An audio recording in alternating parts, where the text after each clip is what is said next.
পাল্টাপাল্টি শুল্কারোপ নিয়ে president Donald ট্রাম্পের চায়নার সাথে সরাসরি আলোচনার দাবি প্রত্যাখ্যান করেছে বেইজিং। বৃহস্পতিবার চায়নার পররাষ্ট্র মন্ত্রণালয়ের মুখপাত্র গুয়ো জিয়াকুন জানান, শুল্ক নিয়ে ওয়াশিংটনের সঙ্গে বেইজিংয়ের এখন পর্যন্ত সরাসরি কোনো আলোচনা হয়নি।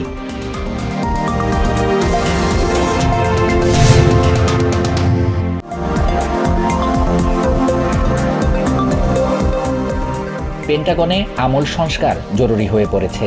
এজন্য খুব দ্রুত সামরিক সক্ষমতা যাচাইয়ের একটি কমিশন গঠনে আমেরিকার সোনালী দিন ফিরিয়ে আনা হবে। বুধবার পেনসিলভেনিয়ার কার্লাইলে আর্মি ওয়ার কলেজে জোর দিয়ে এসব কথা বলেছেন ডিফেন্স সেক্রেটারি পিট হেগসেথ।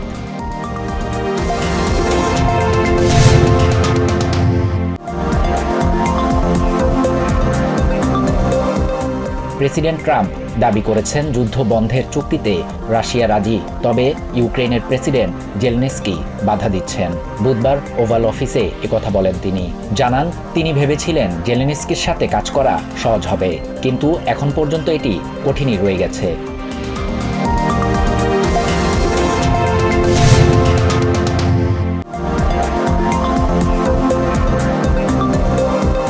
ট্রাম্প প্রশাসনের শুল্ক নীতি অবৈধ দাবি করে আইনি লড়াইয়ে নেমেছে 12টি স্টেট। বুধবার ইউএস কোর্ট অব ইন্টারন্যাশনাল ট্রেডে দায়ের করা মামলার নথি পর্যালোচনায় এ খবর দিয়েছে নিউ ইয়র্ক টাইমস। নথিতে প্রেসিডেন্টের নীতি সংবিধানের সাথে সাংঘর্ষিক বলে অভিযোগ করেন স্টেট অ্যাটর্নিরা।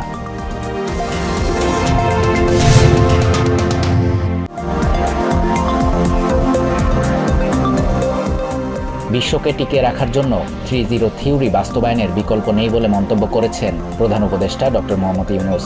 স্থানীয় সময় বৃহস্পতিবার কাতার ইউনিভার্সিটিতে শিক্ষার্থীদের উদ্দেশ্যে দেয়া এক বক্তব্যে একথা বলেন তিনি। এই সময় কার্বন নিঃসরণমুক্ত বিশ্ব গড়তে তরুণদের কাজ করার আহ্বান জানান।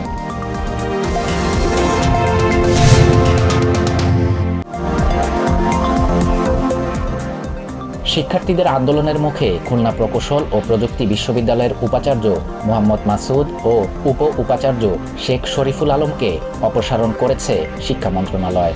অপসারণের সিদ্ধান্তে খুশি আন্দোলনরত শিক্ষার্থীরা, তবে সুষ্ঠু তদন্ত ছাড়া মন্ত্রণালয়ের এমন সিদ্ধান্তে ক্ষোভ জানিয়েছে শিক্ষক সমিতি।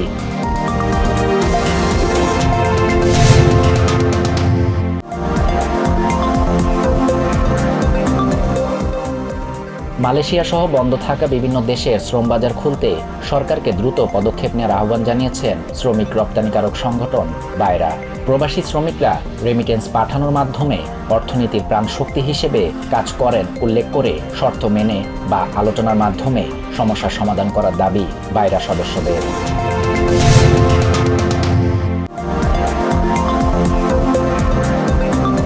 ভারত নিয়ন্ত্রিত কাশ্মীরে সন্ত্রাসী হামলায় 26 পর্যটকের মৃত্যুর ঘটনায় জড়িতদের কঠিন বার্তা দিয়েছেন প্রধানমন্ত্রী নরেন্দ্র মোদী। প্রতিটি সন্ত্রাসী ও মদতদাতাদের কল্পনাতীত শাস্তির ব্যবস্থা হবে বলে বৃহস্পতিবার বিহারের এক জনসভায় তিনি হুঁশিয়ারি দেন।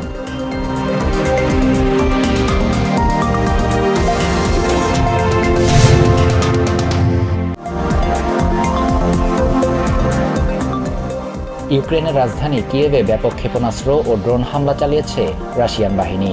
বৃহস্পতিবারের এই হামলায় অন্তত 9 জন নিহত ও 70 জনের বেশি আহত হয়েছেন। হতাহতদের মধ্যে নারী ও শিশু রয়েছে। এই হামলায় আবাসিক ভবন, স্কুল, শিল্প প্রতিষ্ঠানের ব্যাপক ক্ষয়ক্ষতি হয়।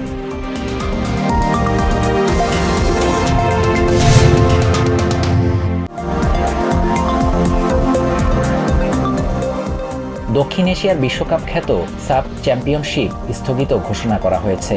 2025 সালের জুন-জুলাইয়ে শ্রীলঙ্কায় এই টুর্নামেন্টটি হওয়ার কথা ছিল, তবে লজিস্টিক জটিলতা এবং মার্কেটিং পার্টনারের পছন্দের ভেন্যু নিয়ে মতানৈক্যের কারণে শেষ মুহূর্তে এই সিদ্ধান্ত নিতে বাধ্য হয় সাফ।